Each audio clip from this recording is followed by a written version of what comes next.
You've tuned in to the Crispy Noodle Podcast You realize what you've done? with Rich Liebig A real gangster plays his cards, right? and Michael Costanzo. What was that you just read? Let us be the Crispy Noodle in your vegetarian salad of life and boring news. Good times, noodle salad. The point is, you now have the ability to be happy. And now, here's Rich and Mike on the Crispy Noodle Podcast. Woo! Yeah, how you guys doing? What's up, everybody? It is time for this week's episode of the Crispy Noodle Podcast. Let us be the Crispy Noodle in your vegetarian salad of life and boring news. We've got sports, we've got entertainment, we've got odd news all coming your way on this week's episode of the Crispy Noodle Podcast. Thank you guys for tuning in and supporting our little show, the perfect meal for your mind. That is the Crispy Noodle Podcast. Before we get to all of the news at hand, we like to do a little personal bit to let you know what we've been up to in the past week. So, Mikey, my friend, how are you doing? What is up in Costanzo country? Doing pretty good. Busy with house stuff, but You're a recent homeowner now. recent homeowner now. Yeah. Welcome to the club. Yeah. Oh, it's been a blast. You can tell in his voice he is hitting the pavement. Yes. It's just it's like all the little things, right? It's buying all the stuff that you need to like furnish and outfit a house. It's you are dealing fully, with contractors and things like that. You are fully Mike Leach now. Yeah, we'll see. I'll say. I don't know. That's my response to pretty much any question nowadays. Yeah, we'll see. Like somebody will ask me a question, I'll be like, "We'll see." I don't know. Yeah, that was also Mike Leach after winning a game, and like he's supposed to be happy and stuff. Yeah, that's still me. Yeah, we'll see. There you go. Even after good news, I'm like, "We'll see." Yeah. But other than that, I did have a good chance this weekend to not do house stuff. Instead, I went over the in-laws' house and we decorated gingerbread houses. So a different type of housework, but fun because it involved candy. Yeah. Fun fact: Christmas is like It's right like around the corner. It's like next week, I think. Yeah.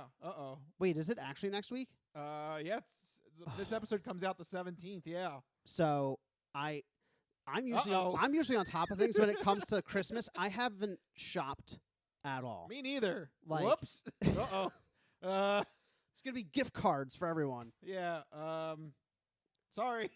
Yeah. Whoops. I just completely this weekend was the only weekend that I finally did Christmas stuff. I decorated gingerbread houses. We watched Christmas movies, but yeah, it's not. This been cannot be made good. It's shameful. It's a shameful, shameful day. Yeah. Whoops. I've just been struggling to get doing Christmas stuff. It's been so preoccupied with other things. I think Thanksgiving fell later this year. Thanksgiving was like the last day of November. It gave you no time. Like you had Thanksgiving. I'm right in feeling that, Yeah. right? Oh yeah, it feels like it was just yesterday. Yeah. Because I feel like it probably was. I think it was like one of the last days of November, wasn't it? I think so. I think the Advent. I think Advent got squished. Yeah. got there's squished been together. no time. But yeah, I did do some holiday things. I also watched the new Knives Out movie. Me too. Did you? Yeah. Oh, we should have done a review thing. Do you want to save it for the entertainment entree? We can do that. We got some other news to get to in entertainment, but we can also touch on that. There's a teaser. Entertainment entree. Write it down. We're going to talk about Wake Up, Dead Man. There you go. Yeah, Wake Up, Dead Man. Okay, so I won't talk about that. Rich, what did you do other than Wake Up, Dead Man? Yeah, that was going to be my thing. I thought. Yeah, So you can tell that we plan a show, but we also don't plan at all. My logic was I thought you'd be busy with all your new homeowner stuff. This is the one weekend where it's like, oh, I have a chance to watch Wow. a movie. Yeah. All right. Good So- job, Mikey. Yay. I did it. I found personal time. All right. Well, then we'll talk about it in the entertainment Yeah. entree. So make sure you stay around. Yeah, for the middle of the show. Okay. You took that out of the wind out of my sails on that. Sorry. No, it's fine. All right. The other thing I watched. Yeah. What else? I watched the Diddy Doc. I watched the one sponsored or the one Diddy made, Doc. Yeah, I don't know why that's the Diddy funny. Doc. He has his own subgenre now. There's been multiple Diddy Doc documentaries. What do you mean he has a subgenre? Yeah, he's gonna end up with his own own genre of his wacky, That's insane. insane crimes. So, what did you learn in the Diddy doc? Okay, so this one was made by 50 Cent, who apparently does have a beef with P. Diddy. 50 Cent's like, now's my chance. I mean, he's in jail, and apparently, so the backstory behind this is Diddy had a camera crew follow him the week leading up to his arrest, because he was going to turn himself in. Okay. And then the federal FBI, I don't know, they were just like, no, we're going to take him in on our own terms or something. So he had a camera crew like the week leading up to it. But then I guess with him going to jail and he never got back out because the judge rescinded bail because he was deemed a flight risk because he had all this money and they thought he could take off. And so he wasn't allowed. He hasn't been out of jail since he got arrested. Right.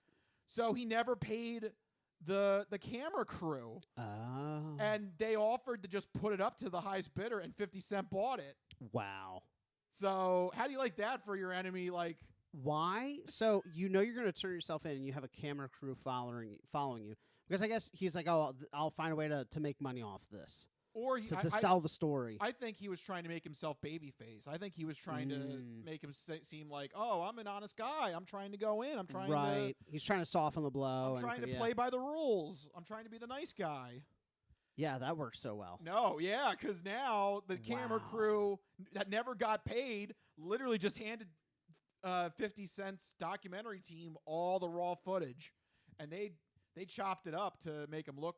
It kind of looked like, you know, like not like a tyrant, but just like, you know, just there's footage of him being like on a phone call with his lawyers, and he's like, I gotta win. You guys aren't doing enough. Do more. Help me win. Yeah, I mean, he's a criminal, so. But well, now he is, yeah. Yeah. But then it also goes into like his backstory, in case you forgot or you didn't catch the other Diddy documentaries. There literally are like 5 Diddy documentaries. I've now. not seen a single one. I didn't know there were any. Yeah, there's a lot of them now. So is this your thing? Is you watch Diddy Docs? I mean, because it sounds really wrong. But like it is like its own crime documentary subgenre, especially since this is kind of all coming out right now when Diddy can't do anything to put the people down that are talking about him. Yeah. So all these people are like feeling free to just come out and saying like, oh yeah, Diddy did this, Diddy did that, and top Diddy doc of 2025. What is it? So I can watch one. See, I don't see. So this is my second one that I've watched. Okay, you've only watched 2. But I Okay. don't know if the first one came out in the calendar year 2025. I don't know. It might have been last year technically. So I have a lot of Diddy docs to catch up on. Then. Yeah. There are like Man. 5 Diddy Docs going on. That's insane. Yeah. I had no idea. Yeah. I had no idea until this very moment. Yep. This is what happens when you go to jail, people. Everybody that you've ever wronged comes out and goes, I told you so, or, oh, yeah, he hurt me too. It's a perfect opportunity. Yeah, he can't do anything. He's in Yeah. jail. Also, ironically, at Fort Dix, I don't know why, because he got charged with sex trafficking, so Yeah. Diddy did sex, and now he's stuck in Dix. Right? Diddy's and Dicks. Diddy's and Dicks. It's too many D's. Too many D's. Or you like your alliteration. You probably would I like love it. alliteration, yeah. So it's, yeah. Diddy A and documentary Dicks. about Diddy at Dicks. Yeah, there's so many D's. Diddy Dicks. Diddy Dicks. That sounds dirty. So, what was the name of this documentary, this Diddy doc? It's the one on Netflix. It's called I don't know. It's the one that it just says Sean Combs. It's literally on the front page of Netflix. Okay. All and right. just hit that one. Is it worth it to watch it, or is it? You make it sound like it was a hit piece by 50 Cent. I mean, it doesn't put him in a good light. I mean, he's a criminal, so it's not really a good light to put him in. It's interesting because he can't. Obviously, Diddy can't counter. He can't really say anything. So there are some interesting avenues that this takes, because one of the things that this documentary poses is, did he put out the hit that got Biggie killed in the 90s? Okay. Because there was all that turf war going on and West Coast, East Coast. But I totally forgot that actually did get weaved in between actual street gangs between the Bloods and the Crips. I totally forgot about that. There was actual like gang violence in the middle of this rap battle. It's funny how you forgot about, like, I don't know, it's maybe it's been so long you forget about like that aspect, like this brings that back up and back into the spotlight. So it's interesting how I guess it's like if you're not tired of the Diddy story, then it's right up your alley. I could understand if some people are like, I've had enough. See, I haven't really invested that much time into it, so this is like all brand new to me. I didn't really follow any of the proceedings or watch the Diddy Docs, so this is like like new to me. Yeah, if you haven't seen it and you're interested, take a watch. But I could understand if you're Diddy Docked out. If you're Diddy'd out, yeah. If you diddled yourself too much. Anyway. Well, it was very erotic. Yes, indeed. It was erotic. Too much diddying. Yeah, too much diddying on the Diddy Docs. Yeah. And now he's at Dick's. Diddy Dick's. Diddy Dick's. Diddy at Dick's. Watching the documentary. Delving into the documentary. Delving to the Diddy Doc at Dick's. Yeah. How many D's can we put into this sentence? A lot of D's. Yeah. Watch out for the D. Especially if you're at Dick's. Or with Diddy. That's right.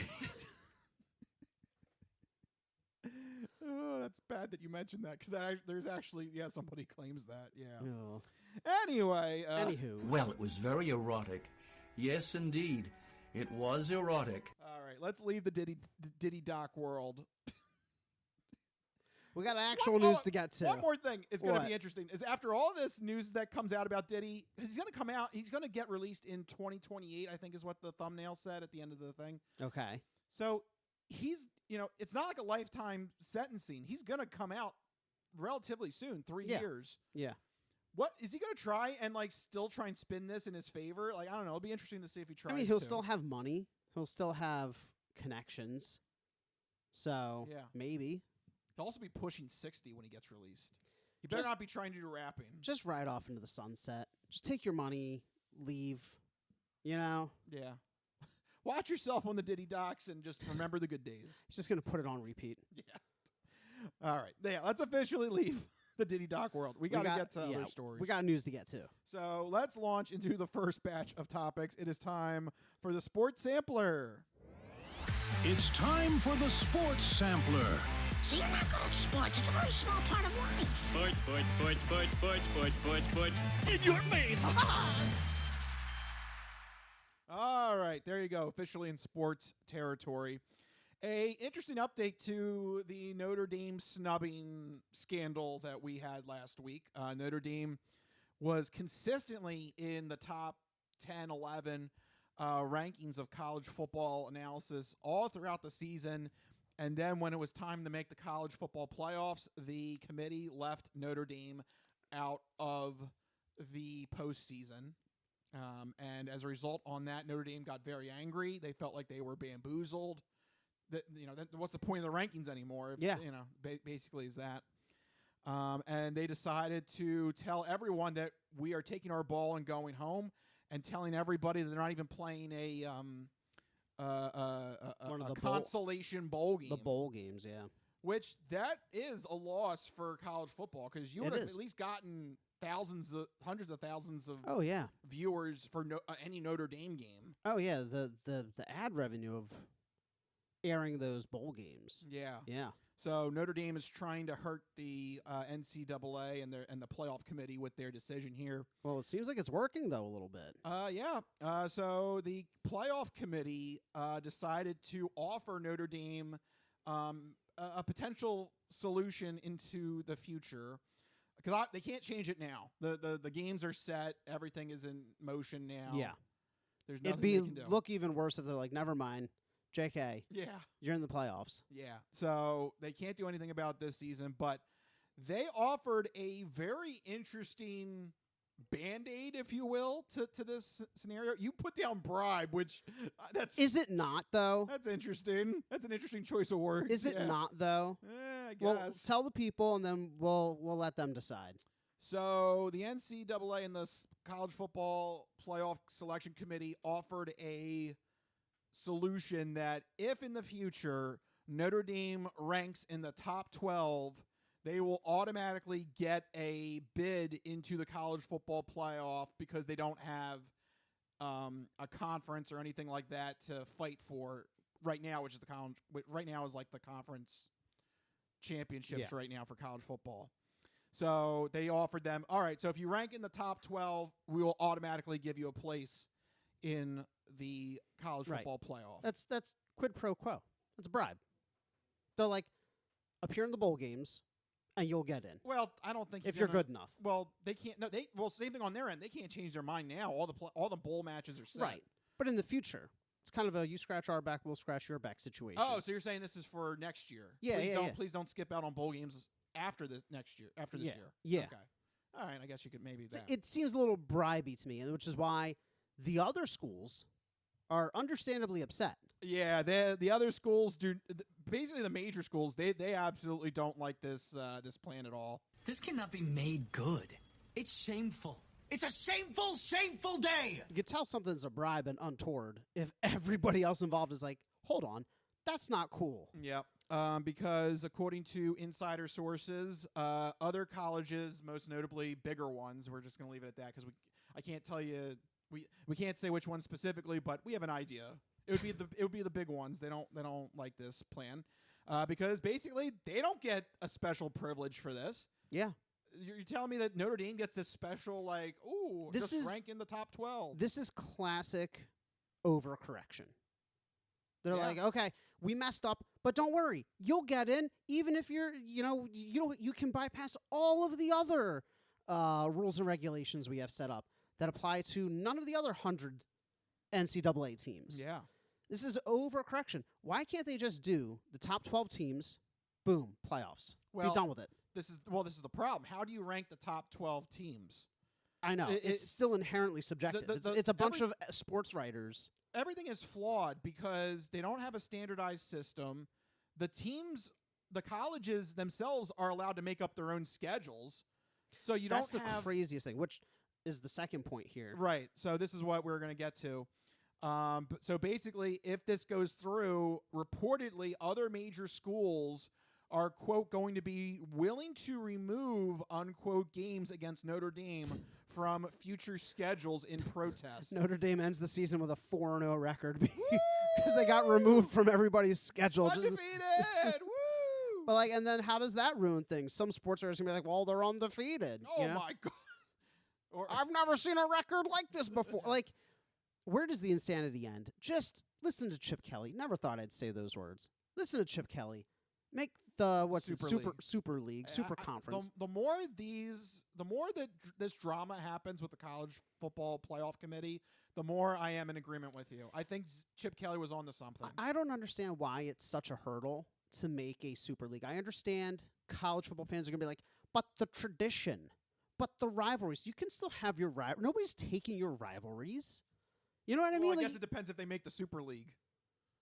Are you telling me the biggest schools aren't going to make the Super League? Yeah, the biggest schools are, but maybe those mid, Are there fans of mid-tier schools? Oh yeah, the people that went there. Yeah, but enough people to matter in terms of ad revenue. Maybe, I don't know. I'd have to look up the stats. No, the NCAA needs to look at the numbers and realize we can appease 90% of fans, all of 90% of the schools, if just doing a Super League. Yeah. Nobody outside the top 50 matters anyway. I mean, really, that is the answer. It just is. But then you also have the other part of Chip Kelly's thing is you can play up into the league, kind of like the soccer relegation and promotion thing. Yeah. So if I remember correctly, Chip Kelly's original proposal was you take the top 50 football programs, they're in automatically, right? And then the next 10 basically are on a temporary basis, and they have to be in this relegation. Yeah. With other potential teams that could vie up and enter into the Super League if they. This works on so many levels. Back and forth. This works on so many levels. You give the biggest schools standardization. Yes. And an easy path to the playoffs. Every school, if you're over a certain size, you have a certain tier of program, here's the path to the playoffs. I don't have to worry about some sports writer's opinion. Those schools that are on the cusp, like you're describing, those middle-tier schools, it gives them a midterm and long-term goal, something to look forward to, something to play for. Even the small schools, maybe this is the year we can crack that promotion squad.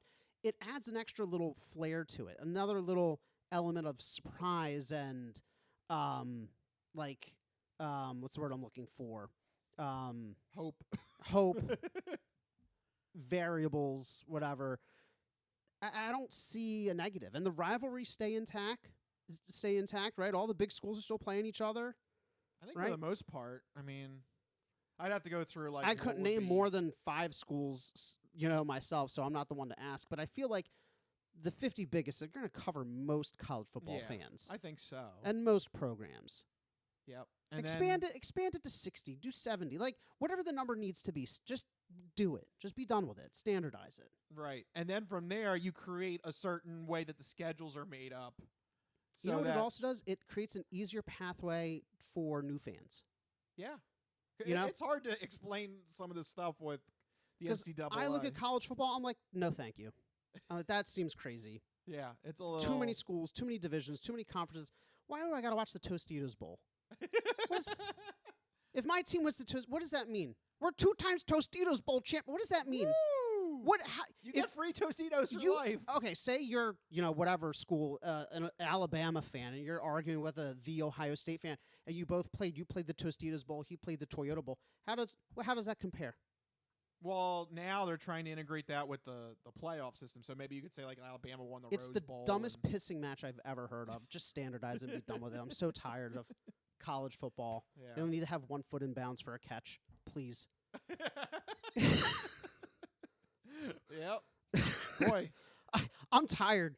Yeah. Annoyed Mike is coming out tonight. Yeah. Oh, we're not even 2 topics into this damn show. Mike is already bursting at the seams over here. But yeah, I do agree that this college football setup needs to be overhauled in a major way. They wronged Notre Dame. Then they overcorrected. And it's all because they just can't, chill out for a second and be like, let's standardize this, make it better for everyone. Yeah. They really should do some sort of separate league. Because the NCAA can't handle this. No. It doesn't work. No. They're pissing off everybody in the process. Yeah. Well, if it gets to that point where they remove Notre Dame games from top schedules, oh my gosh, that'll be a very heavy brick to carry in terms of trying to preserve this system. So this was the offer that was presented, but we don't know if Notre Dame is going to take it, if what's going to happen. So I guess we'll just have to wait till next season to see what happens. We will find out then. All right, now let's get to our local news here. The Eagles had a very cold, windy home game against the Raiders, and they won. Just when I think you couldn't possibly be any dumber, you go and do something like this. And totally redeem yourself. I think a lot of people felt that way as they blanked the Raiders 31-0. Snap a 3-game skid. Yeah. How big was this? This was much needed for the Eagles team. I know the Raiders are literally contending for a number 1 overall pick, so they are literally one of the worst. They are possibly the worst team in the league, but the Eagles needed this. Yeah. Yes, the Raiders are bad, but the Eagles did exactly what a decent team should do to a bad team and blow them out of the water. If they had finished like 21-17, 24-17, something like that, I wouldn't feel as positive about it. But when you completely blank a team in the NFL, that's a really challenging thing. This was their first shutout since 2018. Yeah. So, that is a huge occasion there. Can I give you a stat? Yeah. The Eagles put in all their second stringers in the fourth quarter. Yeah. That quarter with the second stringers had more yards created than the Raiders did the entire game. Yeah. Exactly the point that I think we're getting at. Even though the Raiders are the worst team in the league, the Eagles did some astounding things against them. Yeah. That NFL, like good NFL teams should do against bad NFL teams. I do think that the offense maybe showed some positive signs in the right direction. Yes, it's against the Raiders. Can I give you one? Yeah. A.J. Brown wasn't targeted in the first half. Yeah. How about that? Honestly, all the targets, this is what I liked about the game plan. The targets were limited. Jalen Hurts only threw the ball 15 times total. Yeah. But it was highly effective. Almost 12-yard average per completion. They got the ground game going. They controlled the clock, almost 40 minutes time of possession. They slowly started to get back to that old style of Eagles football we saw last year, right, in putting away opponents. Yeah. Now, the grand old question, when you have games like this, how much of it was the Eagles? Here's the toss-up question. And how much of it was the Raiders? By the way, I just want to point out something. Yeah. This is toss-up. I was phrasing this like toss-up from Pardon the Interruption. Yeah. I love the fact that Pardon the Interruption is still on the air. I literally watched an episode the other day. It and is? I was like, wow, I am so proud of Tony. Who was that guy? Woody something? Oh, no, that's Around the Horn. Oh, that's Around Woody the Horn. Page. Oh, yeah, Woody Woody Page. Page. They canceled Around the Horn. Damn, Woody Page But annoyed me so much. But Pardon the Interruption is still on. Nice. Tony Kornheiser and Michael Wilbon. They're still like. It's a I good love show. that. It's a good I show. love that. I hope they go I on forgot another about 20 Around years. the Horn. I confused the two. Yeah, they canceled Around the Horn. Damn. But Pardon the Interruption is still going strong. So props to you guys. Anyway, There you go. so Anyway. toss up. Is it more the Eagles coming together, or is it the Raiders that bad? Is it a cop-out to say a little bit of both? I mean, yes, it's toss up. Okay. So I'm going to say it's more the Eagles because we saw them do things that they haven't been able to do so far this season. They changed up the play calls. They focused more on long sustained drives. They selectively threw the ball, but very effectively converting. I think they converted like 10 out of 13 third downs or something like that. They limited the penalties. So it's things that playing a bad team it's not necessarily an automatic. Like limiting the penalties is not necessarily an automatic. Keeping time of possession, not necessarily an automatic, right? So it's not just like quick, easy points. It's how they went about doing it and seeing some of those characteristics from last year's Eagles finally starting to come through. This is the type of game where you experiment with trying new things, right? Where you know you're going to steamroll an opponent, so you start testing and experimenting. They're going to get another week of that against the Commanders team without Jaden Daniels, who are out of the playoffs. And Zach Ertz, he's hurt. And Zach Ertz. So you have a couple of games here where you can actually retool things a little bit on the offense. So we'll see, how it plays out the next couple of weeks. But I think right now I'm leaning a little bit more towards it was the Eagles more than it was the Raiders. Okay. How about you? All right, so I am pleased with this game. I'm happy with the Eagles. This is what you do. This is what good teams do. Is you have a bad opponent, you put up a score like that, 31-0. You make a statement to everybody. However, if you're asking me to put a gun to my head and which one is more the reason for that score, I'm going with the Raiders. They are horrible. This is an atrociously made team. None of this. And they are bad. This composition of this Raiders team is almost criminal. The NFL might actually go after a doofus with a bowl cut, Mike Davis, because this is atrocious that this is the product he put out for the Las Vegas Raiders. Why would you think that Pete Carroll, at 74 years old, coming back would help out this team? 74. You think he's going to be a one-season turnaround with 35-year-old Geno Smith? It's almost like, what were they thinking? It doesn't make any sense from the beginning of this season when they first constructed this team, from the roster to the coaching staff. It's just horrible negligence of the highest order, and even if the Raiders get the number 1 overall pick, I don't know what good it's going to do them. Woo! Wake me up when they're an actual competent organization. But that is a bad team. You're going more Raiders then. If you put a gun to my head and do toss up, I would say it's the that Raiders team is bad. Yeah. Oof. They are very bad, but I still say there's some glimmers of hope here. Oh yeah, I'm not trying to rain on the parade here. I'm very happy with what I saw. The Eagles did what they had to do. They've turned it around. This could be something that could spring. Yeah. 4 games. Maybe you get lucky against the Bills. Who knows?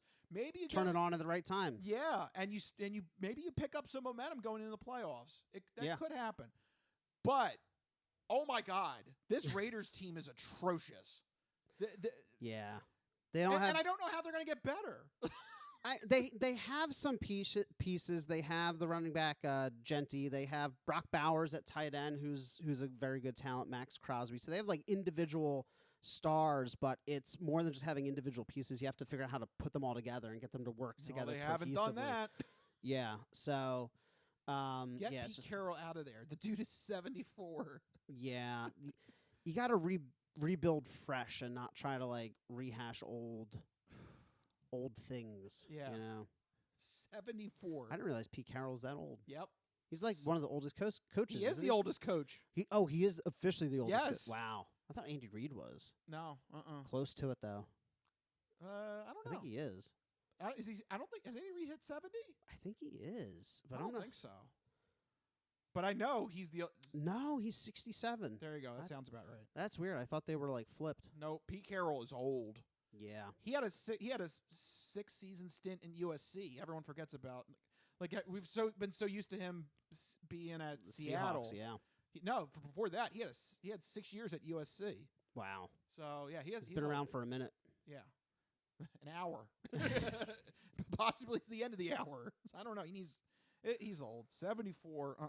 He's got to go. Yeah. Raiders. And so does Geno Smith. I'm sorry. 35 years old. Geno Smith had his little comeback year, but, you're not really looking to quarterbacks to turn it around in their mid-30s and become a franchise quarterback. Yeah. So that was a curious decision. So, yeah, the Eagles turning things around against the Raiders. We'll see if it has any kind of sticking power there or if it was just a one-hit wonder. Well, that sounds like predictions to me. So should we get into our picks? Let's do it. All right, let's launch into 4 games that we think you should keep an eye out for this upcoming Week 16 of the NFL season. Let's launch into fantastic 4 picks. There we go. We got our thinking music on. All right, Mikey, what do you want to start out with? All right, first up, we have a battle for the NFC West, but also for the #1 overall seed in the NFC. It is the pick of the week, LA Rams at Seattle Seahawks. This is a Thursday night primetime game. Rich, the winner of this game could very well decide the entire playoff order, the seeding, what's going on here, who's going to win. Yeah, I'm bringing this back. It is my pick of the week, Rams at Seahawks. Most betting sites have this as a dead heat. So makes sense. Basically, pick your side and pay your vig. That's all you can do in this. There's not really a point spread or anything like that. So in these cases, it is like a coin flip. So it's like what, heads or tails, Rams or Seahawks, you kind of have a 50-50 shot. However, I think the Seahawks have a bigger advantage. I would say it's more like 65-35 for the Seahawks, and that to me sounds like a chance to bet. So I'm going Seahawks in this matchup. A couple of things to think about. Seahawks are going to be home at this, so right there. 12th man. Yeah, 12th man. You're getting that bonus in a head-to-head 50-50 matchup, basically for free. No vig or house edge on that. Number 2, Devontae Adams is highly questionable for this game. Yeah. Horrible timing for an injury. That's the big one because I believe he is the touchdown leader in the NFL this year. Yes. So, big loss. Bad timing, unfortunately, for the Rams. Most sources, from what I hear, they believe he's highly doubtful to be 100% for this. So even if he does play, he's going to be a couple of plays or he's going to be a decoy. So he is not going to be a factor in this game. So the Rams are going to be down a big weapon. And the Seahawks defense has just been brutal. That has been their strong spot in this campaign this season, and I imagine they're going to have they're going to have a very interesting game plan coming out against Matthew Stafford, who, although he's been having a good season, he really still cannot scramble as well as he used to.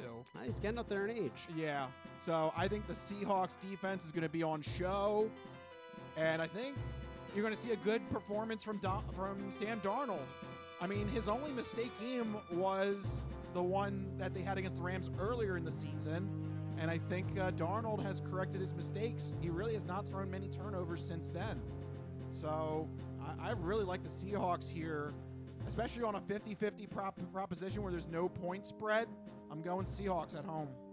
Yeah, it's a super tight game.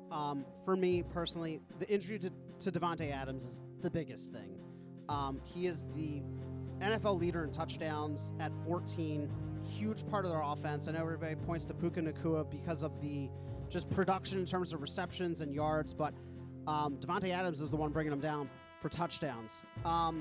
Usually with really tight division games, division rivalries like this, you tend to see a split, you know? So the fact that the Seahawks lost the last one kind of leads you to believe they can try to course correct here at home and win this second one. It was a close one, too, 21-19. Yeah. So it's not like the Rams marched in there and just completely trounced them. Right. And Darnold threw, I think, 3 or 4 interceptions. I don't think he's going to do that again You're not going to get many games where quarterbacks are tossing 3 or 4 picks. Yeah. You know, yes, it does happen, as we saw as Eagles fans a few weeks ago, but not that frequently. Yeah, man, I don't know. The Rams are so hot, but those key injuries and the fact that they've already played once and we saw how that went, it's got me leaning Seahawks as well. I really want to pick Rams, but I feel like the Seahawks at this point in the season are really sneakily good. Yes. I completely forgot that they were that good until I looked at the matchups. I think that's going to work to their benefit as the season ends here. Going into the playoffs, kind of almost forgotten with the fanfare around the Rams, which I think works in teams' benefit sometimes. Yes. So, yeah, in agreement there, Seahawks. But let's see how we think about this next one. It's a surprise battle for the NFC South. I don't think anybody saw this one. The Tampa Bay Buccaneers traveling to Carolina Sunday, 1 o'clock. Both teams 7-7. One team could make the playoffs and the other miss it entirely. These teams play twice in the next 3 weeks. This is the first of those matchups. Rich, who do you like? Oh, man. It's a tough one. It is. And the Buccaneers have been battling so many injuries this season. I mean, literally all their wide receiving core at some point this season had a significant injury where they were out multiple weeks. It's been ridiculous. Just got Evans back, though, right? Yeah, Evans just came back. But I don't know. I feel like the Buccaneers are actually losing themselves mentally. That game they had last week against the Falcons, and they were up by 2 touchdowns, and then they couldn't hold on. That was rough. That zapped a lot of their momentum and their morale out. I mean, you had Todd Bowles, who's usually very calm, cool, and collected, yelling at his team. That is a huge 180 from what we're used to seeing. On the other hand, Carolina, they are playing with house money. They just beat the Rams, who we were just singing the praises of. They literally were written out of any postseason hope week 4 into the season. And now all of a sudden Carolina has turned it on. They have house money. Why not? At home, let's go Carolina. They got nothing to lose. The thing that I'm seeing with Carolina is when you look at the last couple of matchups that these two teams have had, Tampa Bay lost 4 out of the last 5. Carolina's not that much better. They lost 3 out of the last 5. But when they're losing games, they're only giving up 20 points, right? Yeah. And they snuck a win against the Rams in there. When Tampa Bay loses games, they're giving up 44, 30, 29. They're letting opponents... The defense. Yeah. Which is highly unlucky from Todd Bowles' Very, team. very unlike his types of teams. But I feel like the Panthers have some kind of they got some kind of mojo and vibe right now. They got nothing to lose. They got nothing to lose. They're like, this is a surprise to everybody. Let's just ride this high, and why not? Let's continue the high and beat a division rival and get the slight edge here going into the final weeks of the season. If I'm a Carolina fan or a Carolina player, you're feeling good going into this matchup. Yeah. You have to. I like it. Yeah. I like Carolina, too. I just like their story. I just want them to win. Yeah. Buccaneers have been walking away with that division for so many years because it's so terrible. It's nice that somebody's actually competing against them. Yeah, remember competition? Competition. How many years in a row? They're 9-7, 9-8, 10-7, 8-8. 8-8. Come on. Yeah. Piss or get off the pot. Next up, I'm tired of them winning the division with, like, no wins. Mike is very agitated today. Very agitated. He's not getting a lot of sleep. You know who else is agitated? The NFC North. They got 3 teams in playoff contention, 2 of them facing off on Saturday, primetime, Green Bay Packers at Chicago Bears. Legendary rivalry, playing for the division. Rich, what do you think? We have to root for the Packers.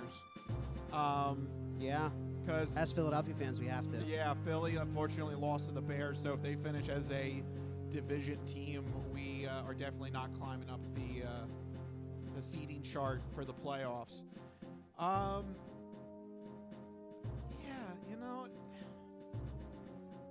I dissed Caleb Williams at the beginning of this season by not picking him on my team, and it led me astray, and Chicago all of a sudden has turned the Jets on.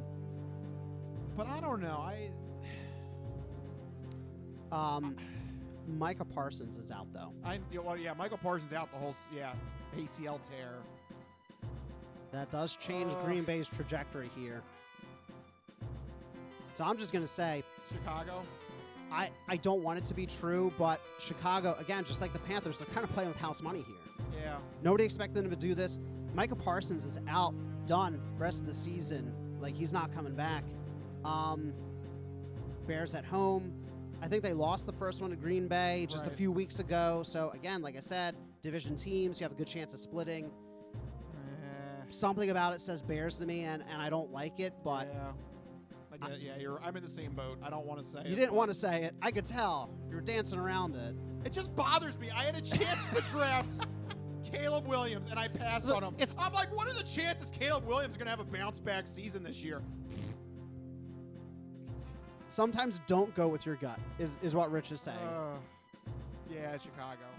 Yeah, I think Chicago as well, unfortunately. Finally, though, we have our very own hometown team, the Philadelphia Eagles, at the Washington Commanders. This is a Saturday 5 p.m. game. Make sure you get that right. That's a weird time for a game, Saturday at 5. Rich, do we continue to turn things around against the Commanders? No Jaden Daniels? I believe so, and I think there's a reason why none of these games got flexed here. Yeah. Because I think the NFL is expecting the Eagles to have another decent win against the Commanders. I mean, Saturday at 5 o'clock is a weird time because that's kind of where you stick an game. Commanders are out of playoffs. They've lost their quarterback. Well, they've benched him. He started to make a comeback. They're like, well, we're done. Well, not benched. They put him on ice. Yeah. He's done. Yeah. They're like, don't get hurt in the last 3 weeks for meaningless games. Right. Go home, rest up. Yeah, I mean, it's Eagles, right? Yeah, it's got to be. It's got to be. I mean, if there was going to be a fight, I would think that they would have bumped them to a more primetime game. Yeah.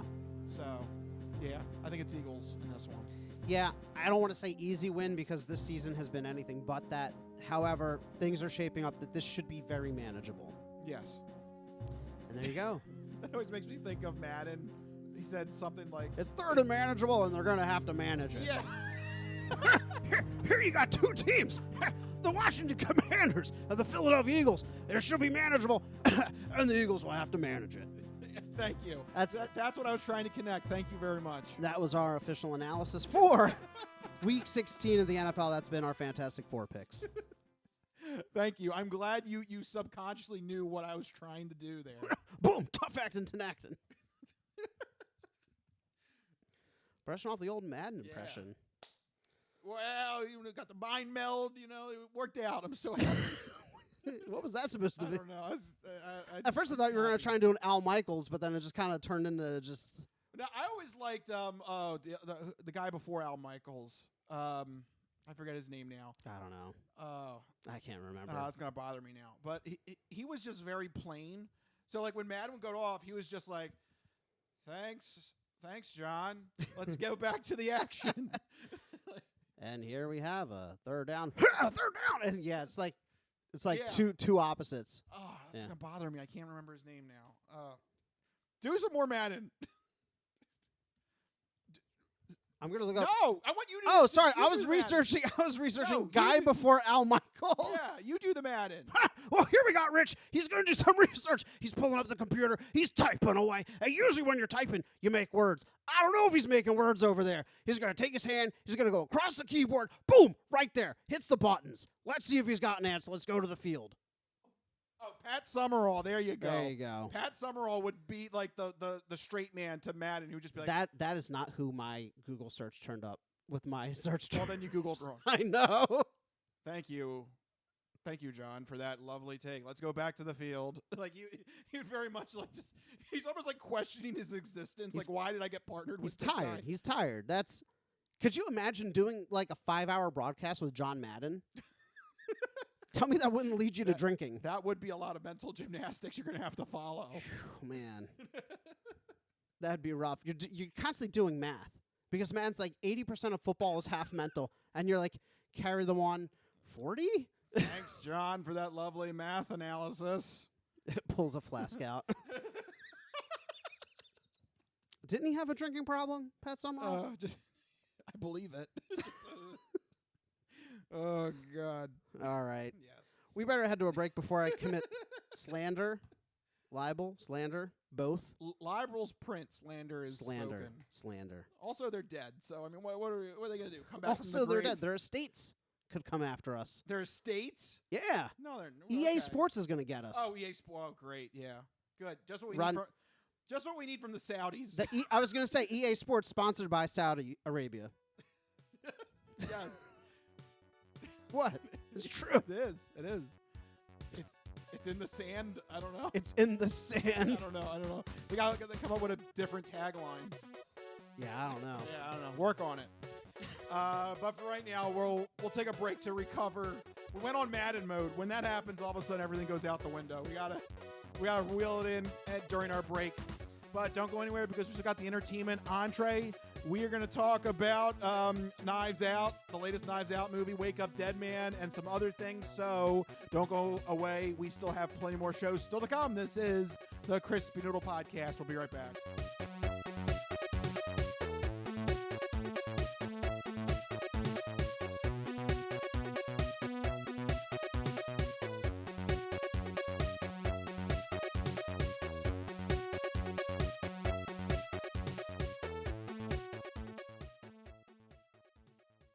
Ready for the weekend?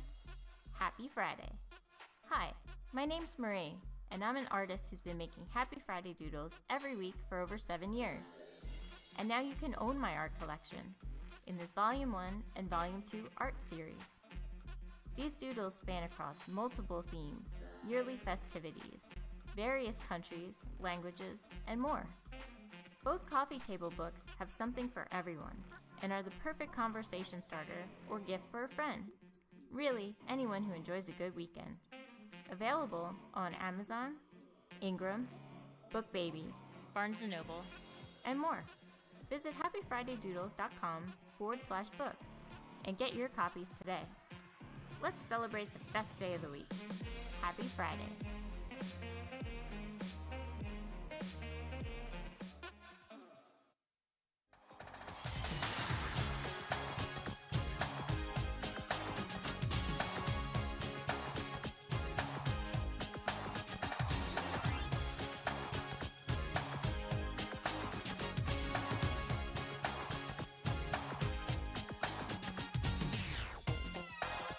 Oh yeah, we're back here on the Crispy Noodle Podcast.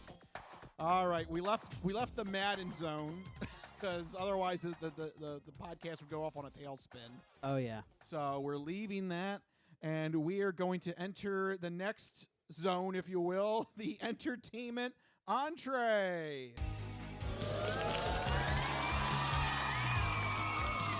This is the entertainment entree, featuring news in movies. The Simpson guy writes to movies. Dear Die Hard, you rock. Especially when that guy was on the roof. Music. What is that? I know what that is.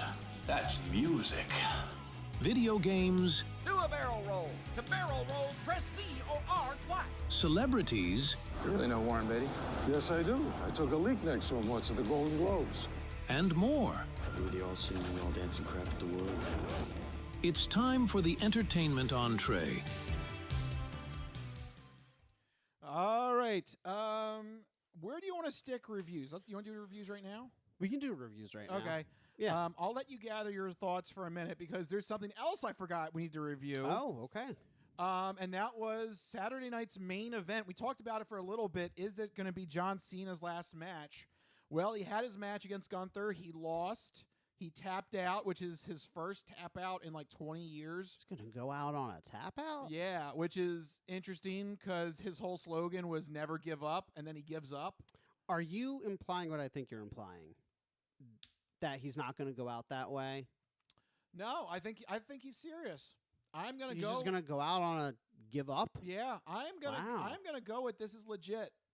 He also did something that is highly revered in the wrestling industry. It's a tradition. So many things in wrestling are tradition, but one that definitely sticks is it's an old tradition in old time wrestling where if it's your last match, you leave your boots in the ring. Okay. And John Cena left his sneakers in the ring. And this is something that I know it sounds corny and sounds gimmicky and sounds silly, but this is a tradition that is honored by a lot of people. Most famously, Triple H did this after he got diagnosed with the heart attack. Okay. That was when we knew that, that he's done. He's not coming back. Like, you have to. It's wrestling. You have to take everything with a grain of salt. You don't know what's real and what isn't. But hearing that he had a heart attack, a legitimate heart, they said it was a widowmaker heart attack, like a legit he was on like death's a heart door. attack. Yeah, he was on death's door. And then when he recovered and he came back and he did the thing where he left his boots in the ring, you're like, oh wow, this is all legit. None of this is made up. To see Cena do that with his sneakers, I don't think John Cena would have done that. Well, John Cena was always like the good guy, right? Yes. So it'd be antithetical to his character to take a time-honored tradition and kind of like spit in the face of it. Like do it and then, next week come back randomly. Right. So I'm actually going to say I believe him. I think this is it. I think this is the end of his run. So how do you feel as a wrestling fan with his final match being just like a tap out? I mean, would it be too gimmicky if he like went out on top and like won his final match? And yeah, because inadvertently that's also another kind of thing you're supposed to do is if it's your last match, you're supposed to put somebody else over. Yeah. I mean, there have been exceptions to that rule where somebody wins on their last match. But traditionally, that's kind of like another unwritten rule is that on your way out, you kind of elevate somebody else. So he's checking all the boxes. Like you let the other guy win, you leave your shoes in the ring, kind of thing. Yeah, the shoes in the ring though that's a serious one. That's something like Triple H did. Like that's a serious one. To me, that was the nail in the coffin. I'm like, oh, this isn't. It's not just words. It's like he's actually done. Yeah. Well, I know he's been trying to pivot to movies and stuff and entertainment. Right. So I think this is it. I think this is his official departure from wrestling. I think he's going to go acting full time. Well, good for him. Yeah. There's more money in acting. Yeah. And you don't have to beat up your body. Yeah, exactly. I mean, you get somebody else to do your stunts for you. Yeah. I mean, unfortunately, at the end of the day, if you're pushing 40, 50, you're not taking many more bumps. Yeah, I mean, even though it's scripted, they're still jumping off of ropes and slamming guys and jumping all over the place and it's still rough on the body. Yeah. Wrestling is predetermined, not fake. It's definitely not fake. No, they're still doing all the throws and jumps and yeah. You try and jump like I can't even get up off the couch without my knees cracking. These guys are climbing up to the top rope and leaping 12 feet in the air, you know. Yeah. So, I'm going to go with this is legit. I don't think this is a ploy or a play or anything like that. I think Cena's officially done. Wow. End of an era. It really is, considering I think he's started in 2004. Yeah. Sounds about right, 2004, so 21 years. Yeah. Wow. Yeah, that's very hard. You don't see that in any jobs anymore. Let alone last wrestling. 21 years somewhere. Yeah. Jeez, company man over there. Yeah. So there you go. Quick review there of John Cena's last match. All right, so here we go. Something else that we didn't plan as well either. Our official review of the new Knives Out movie, Wake Up Dead Man. It came out Friday or Saturday, sometime this weekend. It came out that weekend. It's very new. So it is on Netflix right now if you want to watch it. Should we do spoilers? Yeah, I think just to be on the safe side. All right, so if you have not watched it, you're going to have to go further into the podcast until you do watch it on Netflix. Here is your last warning. It's a spoiler. Ooh, it's a spoiler. Don't listen. Go away. All right, you've been warned. All right, here you go. Wake Up Dead Man. Mike, where do you want to start? You just want to go first reactions? What do you want to? I mean, just first reactions. This is. I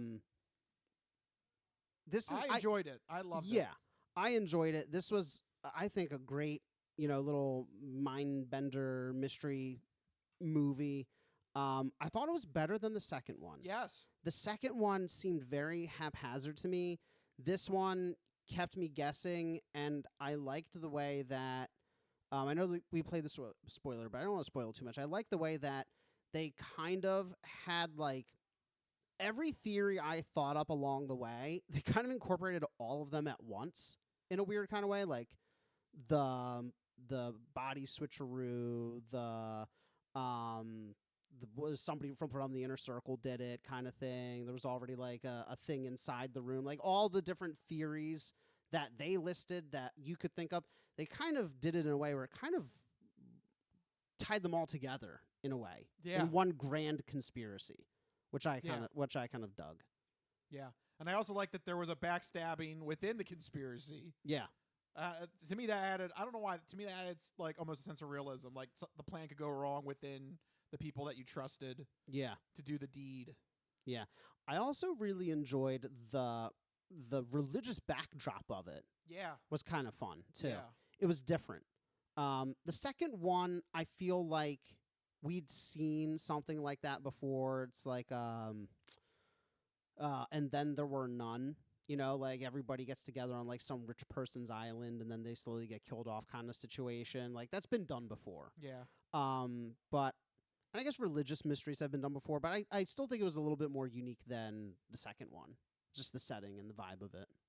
I also liked the priest character. I felt like, I know so far in every Knives Out movie, there's kind of an innocent person that tags framed along and framed and helps the investigation. Yeah, but I felt like his performance was very good, and it felt like it felt like he was a foil to Benoit Blanc. But, not just in religion and logic, but also I think just the actual costumes they were wearing. He obviously being a priest, he's wearing all black, and Daniel Craig is wearing a lot of colorful suits, light suits. Yeah, and then the humor was kind of back and forth. It was a great little combo that those two had, and I felt like they were great working off of each other in a foil and back and forth. Opposites attract kind of relationship they had. To me, it really worked. Yeah, I mean, the cast and the acting in general, I really enjoyed. Everybody did a fantastic job. And every Knives Out movie, it just had a completely stacked cast, right? Yeah. So it was fun to see that. I really liked it. And I like that they're continuing to do these movies. You don't really see a lot of classic whodunit kind of murder mysteries, Yeah. I also, it's funny when Daniel Craig shows up as Benoit Blanc for that first time, and he got the long flowing hair. Yeah. I was like, wow, I think he's really loving post-Bond life. Oh, yeah. Because for a fact those first two movies, when he's got the trimmed up proper haircut, he's got to maintain that kind of look about him. Right, because he probably had to go back and forth to shoot a Bond movie or a Bond commercial or some sort of Bond entity. But now that he's completely done, he's letting it all go. He must be so happy and just feeling like himself again. I think these roles suit Daniel Craig better than James Bond ever did, honestly. Just Benoit Blanc? Yeah.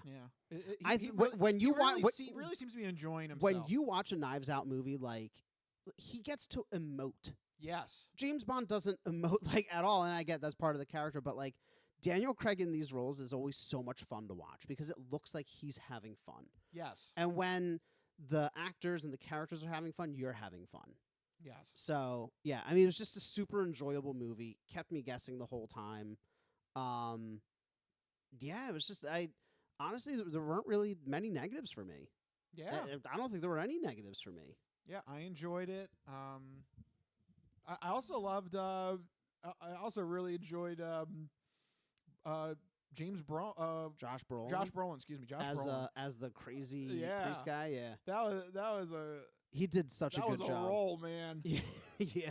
Being the crazy pastor. That confession scene was fantastic. I mean, just like early on in the film, kind of setting the stage, really showing you what type of person this is. That's like, yes, the religious, but like also he's gonna do it his way. He has like some kind of like weird, like literal God complex. Like nobody can challenge him. Like he's above it. He kind of reminded me of Jude Law's Pope in the young Pope. I didn't see that. Yeah, if you like that kind of motif energy, character, check out the Young Pope, the miniseries. That was very much Jude Law's character. There's even a line where he said something to the tune of, "I'd rather have a dozen hardened, loyal followers versus millions of half-spirited people." And I felt like that would have been very appropriate to what he was doing in that church because he only wanted that. He only wanted that certain group. That core group. Yeah. Everybody else, he was like, "Get out of my church." Right. Yeah. He had a cult of personality, and he was above the religion of it. He was really doing his own thing. He was for all intents and purposes, he was kind of like a cult leader. Yeah. I feel there's a little bit of commentary going on in there too, which was nice and appreciated. But it was a really good movie. Yeah, definitely would recommend. If you haven't seen it, whoops, we spoiled some things. I don't know why you're listening to a spoiler segment if you haven't seen it. Yeah. But yeah, also I'll piggyback off of that. If you want more of that crazy cult leader in a Catholic church setting, Young Pope, go see Young Pope. That's kind of similar HBO? Energy. Yeah. Okay. So dive on over to HBO Max and you'll be able to see it. Yeah. Well, I hope they continue to do more Knives Out movies because that was great. All right. With that done now, let's go to our original planned segment here for the entertainment entree. And let's kick it off with the thing where Mike is going to let you know what you should keep an eye out for this upcoming week with new movies, TV, and video game properties in Mike's This Week in Entertainment.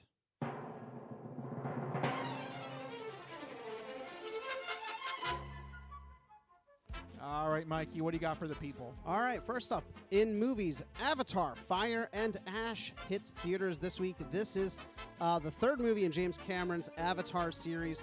If you're hoping for some closure, maybe a nice, neat trilogy all wrapped up, guess again, because both Avatar 4 and 5 are in pre-production, and they have release dates set in 2029 and 2031. I completely lost track of this series. I didn't watch Way of the Water. This is Fire and Ash. They got like an elemental thing going on. Is 4 and 5 going to be, what, earth and air? Like the last Airbender Avatar? Wait, what? You have water, fire. No. There's not another series that could get this mixed up, right? Last Airbender did it way better. The film has average reviews, but this should dominate the box office because there's basically no competition out this week. So go check out Avatar, Fire and Ash, or go rewatch Last Airbender on Netflix. It's your choice. Have you been keeping up with the Avatar series? No, absolutely not. And I watched the first one. It was fine. And I'm one of those people. When I first saw Avatar and then I heard of Avatar: The Last Airbender, I was like, what? There's an animated show about Avatar? So I'm sorry, I'm one of those. I totally messed up. I will die on the hill that Avatar: Last Airbender is one of the best shows of all time. Go watch that instead of the movie. In TV, Amazon's hit video game adaptation Fallout returns this week for its second season. Based on the popular post-apocalyptic video game RPG, the show's first season had both critical and cultural success, and the second season looks to repeat that success with a 93% on Rotten Tomatoes already. I'm loving this new age of video game TV show adaptations, and I'm eager to dive into Fallout Season 2. The first one was like such a great surprise for how good it was. Yep, I want more video game adaptations. Let's see them coming. Yeah, so jump on the bandwagon, go check out Fallout Season 2, and that's what we're looking forward to this week in entertainment. All right, Mikey, thank you for that segment. All right, let's update people on the whole Warner Brothers acquisition update. What the hell is happening? Because luckily that could be you when you stream in 2027. It could be, but maybe a little bit of a reprieve here. Just a quick update for those of you unfamiliar. We talked about the Warner Brothers acquisition. Warner Brothers Discovery is up for sale. Previously, we had reported that Netflix had put in a bid and that Warner Brothers accepted it. Paramount said, no, we don't like that. We're going to make a hostile bid. $20 billion more than Netflix offered. But the update here today is that as of recording, Warner Brothers is going to refuse Paramount's hostile bid. They're turning down that extra $20-some billion. Yeah, they're sticking with Netflix. Jared Kushner's investment firm has pulled out of the Paramount proposed deal, so there really doesn't seem like a path forward for Paramount at this point. But regardless, either deal, if somehow the Paramount one came back in the picture, either one would need to clear regulatory hurdles, so any real action wouldn't happen until about 12 to 18 months after the fact. But for now, it seems officially that Netflix is on the path to acquire Warner Brothers. Rich, you had previously talked about how you had hoped Netflix would win the bidding war, and I know this is like choosing the lesser of two evils, right. But with the censorship that comes along with Paramount, I agree that Netflix is the lesser of the two evils for now. We'll just have to see what happens to the movie theater industry because of it. Again, I don't want to see a merger happen, but if it has to happen, I'd rather go Netflix. Yeah. So we'll see how it goes. We'll keep you guys updated. Like I said, it's going to be a long road ahead, 12 to 18 months. Yeah. But we'll see. We'll see what happens to Warner Brothers and Netflix. But we have actual news to get to, some video game news. A couple of key stories, first of which, the Video Game Awards happened this past week. To barrel roll, press Z or R twice. So, tell us about video games. And with the Video Game Awards comes a whole bunch of announcements. It's basically a series of ads with awards sprinkled in the middle. Yeah. Which is fine because I love the game reveals. One of the first ones that caught my attention was a new game from the other Last of Us creator that people forget about, Bruce Straley. He left Naughty Dog, I think, after Uncharted 4. Or maybe it was after Uncharted 3. On good terms. He just wanted to do something different. He's got a brand new studio, comes out with a cute little indie game called Coven of the Chicken Foot. It's this little witch-looking creature with chicken feet, and you play alongside this like weird woodland monster creature. Great to see a new game from the previous Naughty Dog creator, or one of the creators behind The Last of Us and Uncharted. Yep. Really excited to see what that turns out into. Another big reveal, Jedi Fate of the Old Republic. Not the Knights of the Old Republic game, that remake that people were hoping for. But, Rich, what do you think of this one, Fate of the Old Republic? Yeah, I mean, that time period is ripe for plucking. I mean, there's so many things you could do with that time frame for a Star Wars game. It's like, why hasn't it been done before? Yeah, and I think that's the era that I always want to see more stories in, is the Old Republic. But because like classic, you have the constant struggles between the Jedi and the Sith, and it's before the whole Skywalker saga, right? It's like thousands of years before, right? Yeah. Right. So I'm excited to see what this is about. We didn't really see too much. And the rumors that this game is like way out, like 2030. The creator says no, but let's be real. I feel like this is going to be a long in development one. Yeah. So we'll see. Excited to see that one as well. Another one from the creators of Soma Frictional Games. We have Ontos revealed. Yes. The spiritual successor to Soma, and it really did have that vibe. Yeah. It looked like it was. At first, I was like, "Is this a sequel? Like, what's happening here?" I jumped out of my couch. I was like, "Whoa, okay, all right, now we're talking." Yeah, because I love Soma. Soma is one of my favorite video game stories of all time.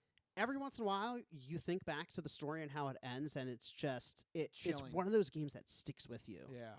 And oh man, And now they're gonna do a video game based on reality, like some sort of altering reality. Oh, I'm in. Sign me up. I hope that they take the lessons they learned from Soma with the the peaceful version playthrough. Safe mode. They had a Safe safe mode. Yeah. Yeah, because one of the things for me is those types of games are very stressful. I still play them and torture myself, but it would be nice to have that option, and especially for those of you with wives, girlfriends, significant others Yeah. who are non-gamers or want to watch you play the games. It makes for a much easier experience than having to stressfully play through it tactfully, you know. Yeah. So really looking forward to that one as well. Another big mysterious reveal was a new Divinity game from Baldur's Gate 3 developer Larian Studios. They had like a giant like statue in the desert that people were wondering about. They didn't know what it was leading up to it, and then it was revealed that it was part of this Divinity reveal. Yeah, it was very much Wicker Man. Yeah. Yeah, the reveal trailer itself was gruesome, brutal, causing a little bit of controversy, but Larian basically said that they wanted to treat gamers and their audiences with a level of like respect, like everybody's adults, they can handle it. Yeah. You know, not try to sugarcoat these things. The unique thing for this one is that they say this is even bigger than Baldur's Gate in terms of player choice and branching paths, that there's even more minutia in how events affect later parts of the game. As somebody who has not finished Baldur's Gate 3, I wouldn't know how deep Baldur's Gate 3 goes. I've heard it goes very deep, so this one goes even deeper. Rich, how exciting is that for you? Is this something that's on your radar now? I love games with player choice and affecting the story and things that really take you for I love it when you do that and then you play the game again and you end up with a completely different story. Like that's exactly what got me in with Baldur's Gate 3 is like there are so many different ways that the story can branch out when you play that game. I had to go back and replay it. I think I played it 3 times now. Wow. Like, nice. I have not played it once. Yeah. It's a lot. It is. But to me, it's worth it. I love the fact that you can every playthrough is different. And I do appreciate the fact that even early on, you can see how your choices are starting to lead you down different paths and change things. Even, there's the moment-to-moment choices, there's the story beat choices, there's the where you go and what order you do things in choices that affect the whole world. I love that Larian is pushing forward with this type of thinking when they are developing their games, because in the past we've had games, not to knock them because it's one of our favorite series, but like Mass Effect, where all the choices basically boil down to essentially the same outcome for everyone. You all get to or like one of two. Yeah, one of two. Or like the Telltale games where they all kind of like you fan out and then you like it pulls you back into like one, kind of outcome, or like, either character lives or dies and it's like A or B. I like to see the nuance here. And the depth of it. So that's really exciting. It's one of the big things that video games can do more of as we get further into these generations. But the big one, I think, was the reveal of Control Resonant. Yeah. That was really exciting. The continued expansion of the Remedyverse. Yep, Remedy's back. I am full steam ahead on the Remedyverse. I played Control, Alan Wake 2. I'll probably pick up anything that they put out right now. Absolutely. They've proven themselves several times in a row now. This one is a follow-up to Control, but they do say that it is a standalone game. So it's not a direct sequel, but it's a follow-up. So I don't know how you split hairs there. It's following the brother of the previous game's main character. Yeah, Dylan instead of Jesse. Yeah. My theory, and what it seemed like to me, is that this is happening concurrently, maybe, with the events of the first game, and that it's all taking place in his quote-unquote mind palace or dark world or whatever. What do you think? It kind of seemed that way to me, because the world was all very refracting and moving and stuff. It's possible, especially since he has a full head of hair, and in the first game he's bald. Yeah. So I don't know how you explain that. But I don't know. It'd be weird if he wakes up and they're like, "Here, go do a mission." Yeah, we trust you now. That seems like counter to how Remedy handles their stories. Like, I don't think it'll be that cut and dry. Yeah, I don't know. That's my initial gut reaction. Yeah, I think though at some point it's going to be real, because they brag that this is going to be an open world game. So you're going to explore New York City as it's going through whatever this turmoil is. Okay, interesting. And how do you feel about the melee-focused combat as opposed to Jesse's more aerial and ranged combat? Like, that was so exciting for me in the first Control. So I saw the melee and I was like, I dig it, but I play Spider-Man and God of War and all these melee-based action games. I was kind of hoping for something more along the lines of the original Control. Where do you stand on that? It's a stark departure. It is, but to me the story is the king. If it makes sense to his story and it's believable, then I'm in for it. Because we played those games. Like, it's fine if that's the way you want to go. I guess if I want to feel that again, I guess I would just dust off Control. Just go play Control again. Yeah. I just hope they have the same level of abilities as they did in Control. Oh, I think they're going to have more. I hope so. They've said this is more an RPG than the first one. That's really exciting, because playing with the abilities, the paranatural abilities in Control, was by far the biggest highlight of the game. Yeah. So I'm excited to dive back into that. If that's your concern, they're trying to alleviate you, because they're saying it's more RPG. Good. Keep it up, Remedy. And, of course, the big news, Rich. Yes. Expedition 33. Yes, yeah. Mikey still hasn't played it. I get it. It's a big game. I'm trying, man. I'm trying. But this has won huge. I believe this has the most awards ever from the Video Game Awards, including winning Game of the Year. I can't sing enough of its praises. It deserves all the awards that it got. This was easily, for me, the best video game of 2025. I love the fact that this game came out of nowhere from an indie studio, and it was only worked on by like 30 people, but there was so much care and compassion taken to this game.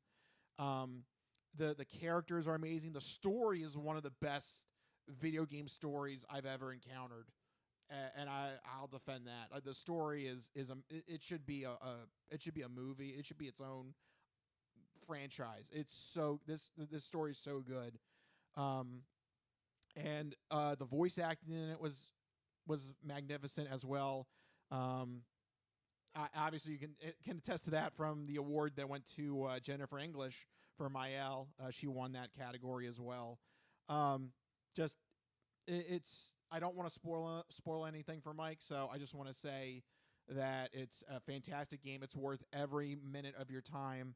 If you have not played it, you've got to go see what a team of 30 passionate people can put together. It's remarkable in terms of sound, visuals, gameplay. It's fantastic. I cannot wait until you actually get time to I know. play it. I've already told Rich, everybody leave me alone in January, because that's going to be my do nothing month to play video games. Everything everyone has said about this game just makes me want to play it more and more, and it's like I am resisting the urge to start it in the middle of like all of the work I'm doing on the house. Yeah, it's a big world. So yeah. But I did want to point out you are correct in that it does have the highest number of both nominations and wins for a single title. 13 total nominations, 9 wins. beating the previous record that was held by The Last of Us Part 2. And I do want to further say that this is absolutely, even though I haven't played it, the type of game that you need to reward. Like you said, small indie developer, no DLC, no microtransactions, no season pass, a cohesive, self-contained, single-player game, super high quality, made by passionate creatives. That's the type of game you need to reward and support. Yeah. So make sure you go do play that. it. If you have not done it, make sure you do that as soon as possible. All right, we got to leave it there. We're actually running over, so we need to go right into our last segment, the non-fortune cookie odd news. Snack time! Oh no, what have you done? What is the charge? Eating a meal? A succulent Chinese meal? Oh, Howard, excuse me, but your wife's cookies are out of this world. Who told you you can eat my cookies? You've opened up the non-fortune cookie odd news. Holy shnikes. I don't make this stuff up. No, go past this part. In fact, never play this again. I'll take a pound of nuts. That's a lot of nuts! That'll be $4, baby! You want fries with that? And you, sir, are you waiting to receive my limp penis? Oh, it's Hoagie Fest. Let me pull over this asteroid. What?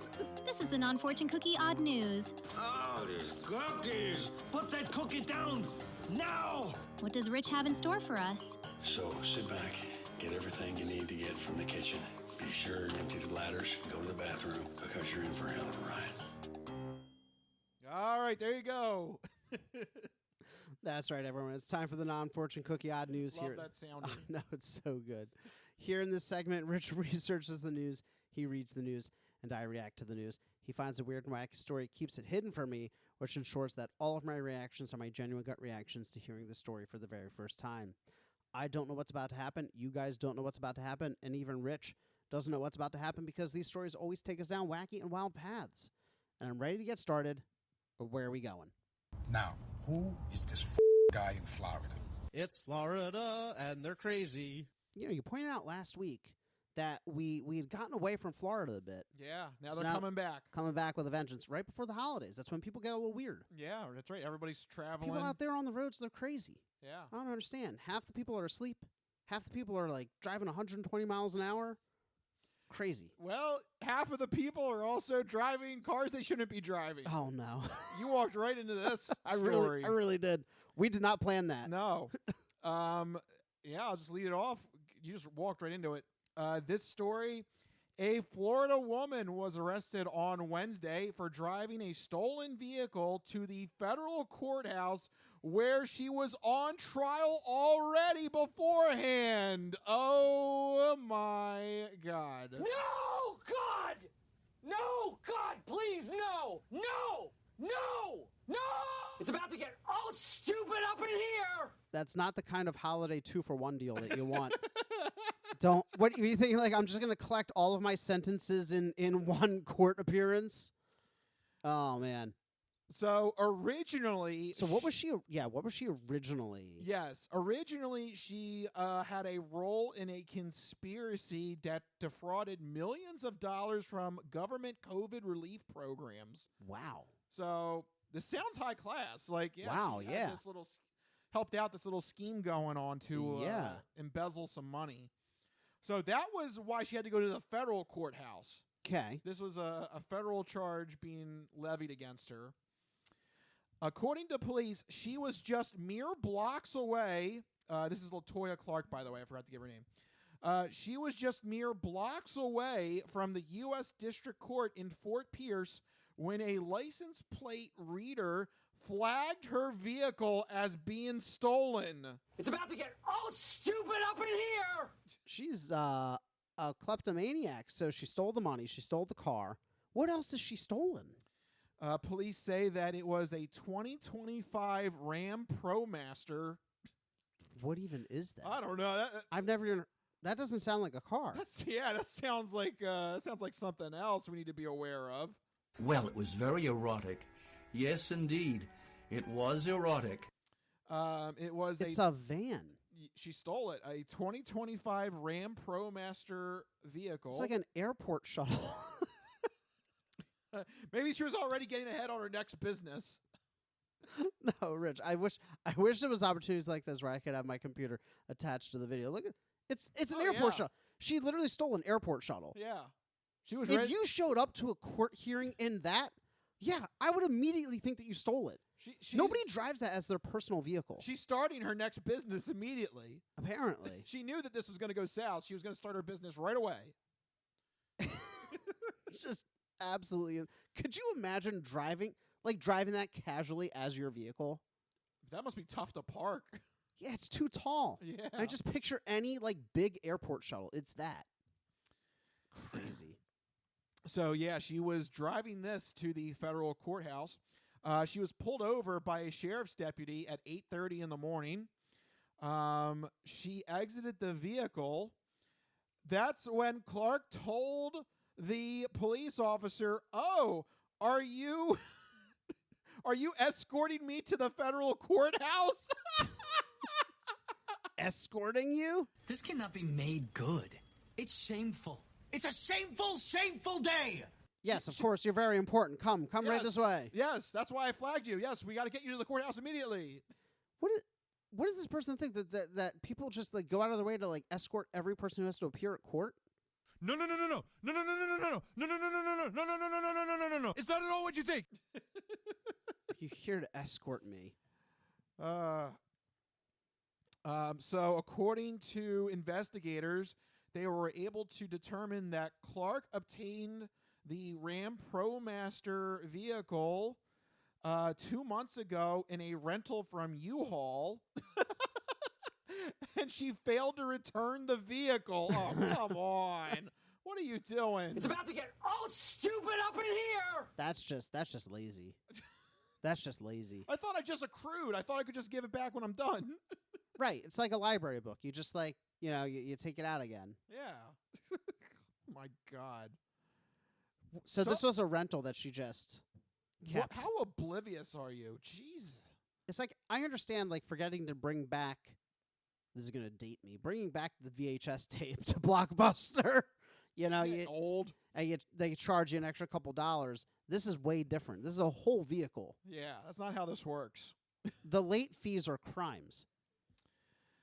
All right, so this gets interesting because she had to be thrown into the county jail because she was charged with a felony for driving a stolen vehicle. Therefore, because she's in the county jail, the federal court said that she's a no-show. It's about to get all stupid up in here. I declare bankruptcy. Oh, man. So that's a whole other issue now. Yeah. Because I guess are you then in contempt of court? It's gonna be I don't know. It's something. Yeah. So to get into more of her original charge, she was originally charged with conspiracy, money laundering, and wire fraud. Ooh, those are some serious charges. Oh boy. Well, she was going to go to a cushy white collar prison, but now she got Grand Theft Auto on her record. She was allegedly involved with 3 corporations that were used in a fraud operation to file 92 bogus COVID relief claims. Investigators said she made out with $250,000 on her own. Wow. Whoa. All right. What are you doing stealing rented cars? Yeah, right? Oh, good for you. What happened to all that money? She could have just bought it. I looked it up on Ram's website. It's only $44,000. She could have bought 5 of them. I'd buy that for $1. Yeah, come on. Come on, man. What happened to the money? With that kind of money, just go buy it. Jeez. All right. Well, from that, Clark has been warned that she may carry multiple maximum 20-year prison sentences. Whoa. That's just for that. Oh, boy. She done messed up. Also, any attempt for her to get a bond is going to be revoked by the district court because of the stolen vehicle. So she can't even post bond now because now she's wanted in another case. Right. So can't do that. This cannot be made good. It's shameful. It's a shameful, shameful day.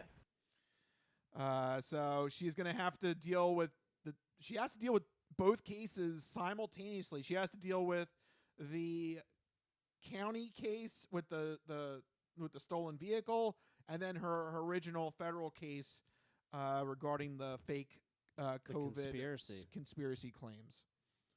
Wow. Just digging that hole. Yeah. Digging and digging. Yeah. So I love that she just forgot to return the rental van. Yeah.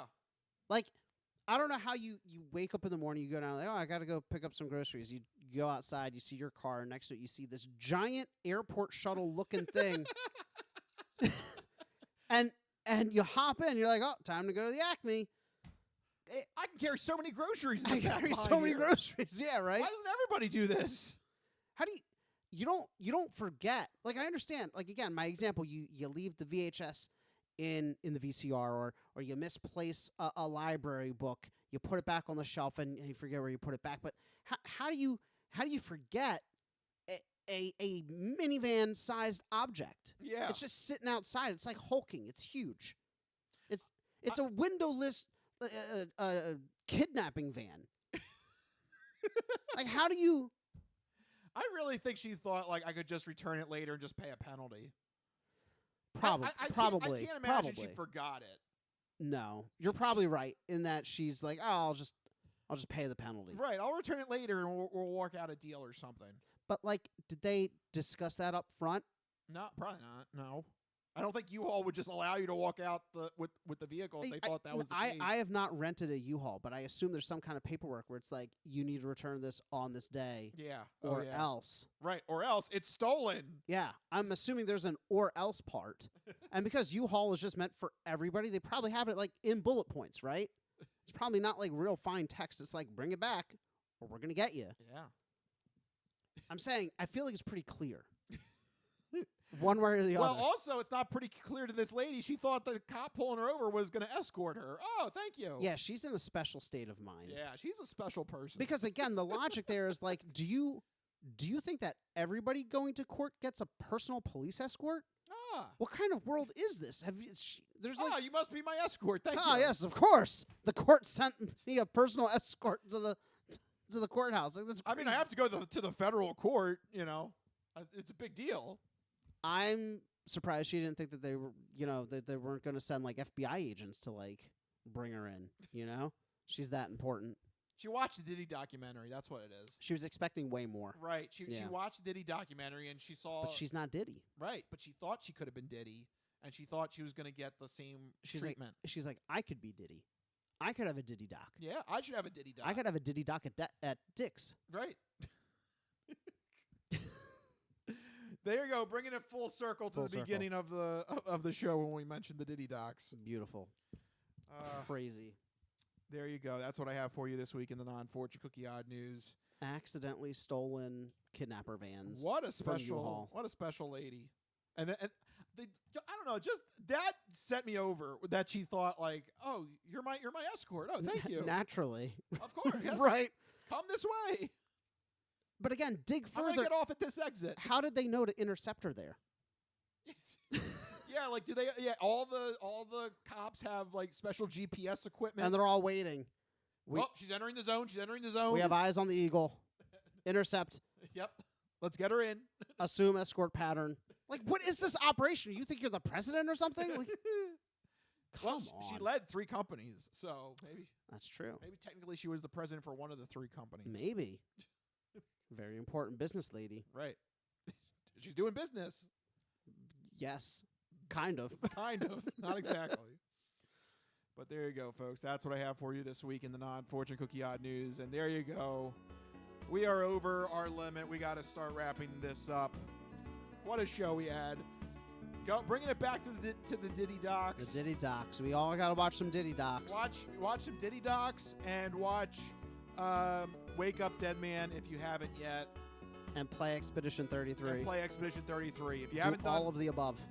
If you haven't done any of those three, that's your homework. Do one of those three. But for right now, we got to start wrapping this up. This has been the Crispy Noodle Podcast. If you like what you heard, make sure you go to our website, thecrispynoodle.com. Make sure you follow us on all social media. But most importantly, make sure that you have a consistent way to get the podcast sent to you every week.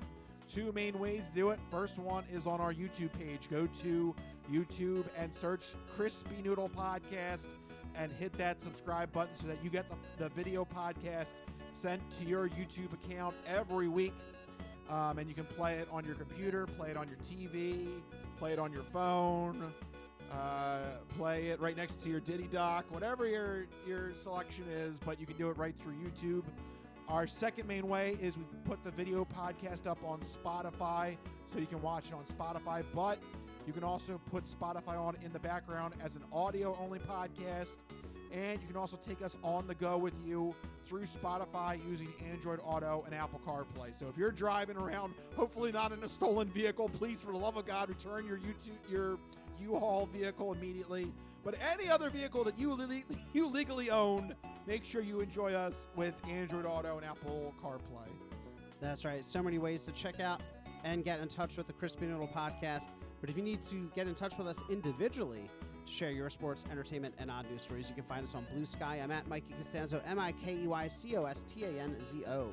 And I am at Rich Liebig, RichLiebig. Find us on Blue Sky. Let us know what's up. And if you have a topic you want us to talk about on a future episode, let us know, and we'll give you the sausage shout out if we do that. So let us know what you want us to talk about on a future episode. But for right now, it's getting late. We got to wrap it up. This has been the Crispy Noodle Podcast. Let us be the Crispy Noodle in your vegetarian salad of life and boring news. That'll do it. We'll see you guys next week. See you guys. Later. Bye-bye, all you fine peoples. Good night.